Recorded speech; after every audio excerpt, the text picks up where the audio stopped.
Hi friends, please subscribe to Amravati Media and press the bell icon for more latest updates. వారికి Jagan warning. ఏపీలో ఏం జరుగుతోంది?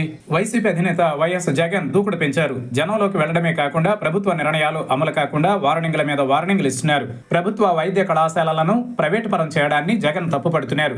తమ హయాంలో జిల్లాకు ఒక మెడికల్ కళాశాలను ఏర్పాటు చేయడానికి అవసరమైన భవనాలను నిర్మించామని, మౌలిక వసతులు కూడా అనేక కళాశాలల్లో కల్పించామని, కొన్ని చోట్ల మెడికల్ కళాశాలల్లో తరగతులు కూడా ప్రారంభమయ్యాయని జగన్ చెప్పుకొచ్చారు. ఇప్పుడు ప్రభుత్వ వైద్య కళాశాలలను ప్రైవేట్ పరం చేయడానికి చంద్రబాబు నాయుడు పెద్ద స్కామ్ కు తెరలేపారని ఆరోపించారు. తన సొంత మనుషులకు మెడికల్ కళాశాలలను కట్టబెట్టడానికే ఈ నిర్ణయం తీసుకున్నారని, దీని వెనుక పెద్ద మొత్తంలో ముడుపులు చేతులు మారే అవకాశం ఉందని ఆరోపించారు. అదే సమయంలో చంద్రబాబు నాయుడు కూడా అదే స్థాయిలో కౌంటర్ ఇచ్చారు. ప్రభుత్వ వైద్య కళాశాలలను ఏర్పాటు చేయడం అంటే కేవలం భూములను కేటాయించడమే కాదని, అందుకు అవసరమైన అన్ని రకాలుగా వసతులతో పాటు ఫ్యాకల్టీని, అవసరమైన సామగ్రిని సిద్ధం చేయాల్సిన గత ప్రభుత్వం మొండి గోడలను వదిలేసిందన్నారు.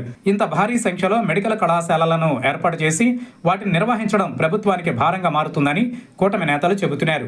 అందుకే పీపీపీ మోడల్లో ప్రైవేటు వారికి అప్పగిస్తే తప్పేంటని ప్రశ్నిస్తున్నారు. ప్రతి మెడికల్ కళాశాలలో 50% సీట్లు కన్వీనర్ కోటా కింద ఉంటాయని, పేద విద్యార్థులకు ఇది ఉపయోగమేనని వారు వాదిస్తున్నారు. ప్రభుత్వం నిర్వహించే కంటే ప్రైవేటు వ్యక్తుల చేతుల్లో నాణ్యమైన వైద్య విద్య అందుతుందని అంటున్నారు. అయితే జగన్ మాత్రం తాము తిరిగి అధికారంలోకి వస్తే ప్రభుత్వ పరం చేసుకుంటామని హెచ్చరించారు. ఎవరూ టెండర్లలో పాల్గొనవద్దని కూడా ఆయన పరోక్షంగా చెప్పారు. ఒకవేళ మెడికల్ కళాశాలను ఇప్పుడు తీసుకున్నా 3 ఏళ్ల తర్వాత తమ ప్రభుత్వం అధికారంలోకి వచ్చిన తర్వాత వారి నుంచి ఖచ్చితంగా తీసుకుంటామని చెబుతున్నారు. అంటే ఒక రకంగా ప్రభుత్వ నిర్ణయాన్ని వ్యతిరేకిస్తూనే అందుకు ముందుకు వచ్చే వ్యక్తులపై కూడా బెదిరింపులకు దిగుతున్నట్లు కనిపిస్తోందని కూటమి నేతలు ఆరోపిస్తున్నారు. ప్రభుత్వ నిర్ణయాన్ని ప్రజలు స్వాగతిస్తున్నారని, బెదిరిస్తే ఎవరూ భయపడేవారు లేరని అంటున్నారు. ఇదే సమయంలో ఖచ్చితంగా పబ్లిక్ ప్రైవేట్ పార్ట్నర్షిప్ పద్ధతిలో వైద్య కళాశాలలను నిర్వహిస్తామని కూటమి సర్కారు చెబుతోంది.